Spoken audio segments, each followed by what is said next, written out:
Kuwait நாட்டில் குளிருக்கு புகை மூட்டிய 2 தமிழர்கள் உட்பட 3 பேர் உயிரிழந்தனர்.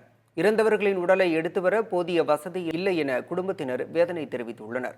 கடலூர் மாவட்டம் மங்களம்பேட்டையைச் சேர்ந்த முகமது ஜுனைத், முகமது யாசின் ஆகியோர் குவைத் நாட்டில் டிரைவராக வேலை பார்த்து வந்தனர். அவர்களுடன் திருவண்ணாமலையைச் சேர்ந்த கவுல் பாட்சா, உத்தரப்பிரதேசத்தைச் சேர்ந்த இளைஞர் ஒருவர் பணியாற்றி வந்துள்ளனர். பாலைவன பகுதியில் தங்கியிருந்த அவர்கள் கடும் குளிரை சமாளிக்க நெருப்பு மூட்டிய போது அதிக புகை காரணமாக மூச்சுத்திணறல் ஏற்பட்டு மயங்கியுள்ளனர். இதில் முகமது ஜுனைத், முகமது யாசின் மற்றும் உத்தரப்பிரதேச இளைஞர் உயிரிழந்தனர்.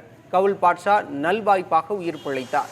இது குறித்து அறிந்த உறவினர்கள் கடும் வேதனைக்கு உள்ளாகியுள்ளனர். போதிய வசதி இல்லாததால் உடலை தமிழகம் கொண்டுவர முடியாது என்றும், மிகுந்த ஏழ்மையில் வாழும் தங்களுக்கு அரசு உதவிட வேண்டும் என்றும் கோரிக்கை விடுத்துள்ளனர். அவருடைய மையத்துக்கு கூட இங்கே கொண்டு வர சூழ்நிலை எனக்கு இல்லை, வசதி வாய்ப்பு இல்லை, எனக்கு அண்ணன் தம்பி யாரும் இல்லை, எனக்கு பெண் குழந்தைகள் தான், தகப்பனும் இல்லை.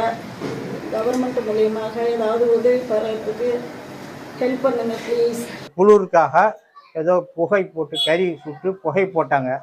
அது நூக்கமாக எரிஞ்சு விட்டு புகைத்தாங்க, மூச்சு திணறல் பட்டு இறந்துட்டாங்க. அந்த பாடியை இங்கே அனுப்புன்னு சொன்னாங்க. எனக்கு வசதி இல்லாததுனால நீங்கள் அங்கேயே அடக்கம் சொல்ல சொல்லி அடக்கம் பண்ண சொல்லிட்டேன். குவைத்திலே அடக்கம் சொல்லிவிட்டு